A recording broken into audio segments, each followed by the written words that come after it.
అస్సాంలో చాలా భయంకరమైన బీభత్సం జరుగుతుంది. ఎంతమంది చూశారు? న్యూస్ ఛానల్స్లో, యూట్యూబ్లో, సోషల్ మీడియా ప్లాట్ఫామ్స్లో.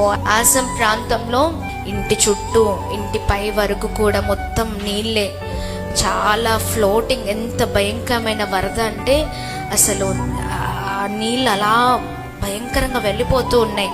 ఆ నీళ్లకు వాళ్ళు భయపడి, వరదకు భయపడి ఇంటి కప్పు మీద ఎక్కి ఆ ఇంటి పై కప్పు మీద నిలబడి ఒంటరైపోయారు. చుట్టూ ఎవరు సహాయకులు లేరు, ఎందుకంటే అంత గందరగోళంగా ఉంది. అంత కూడా అన్ని కొట్టుకొని పోతున్నాయి. నిలబడిన వారు నిలబడినట్లుగానే ఆ ఇంటితో పాటు కుప్ప కూలిపోయి ఆ వరదలో వెళ్ళిపోయారండి.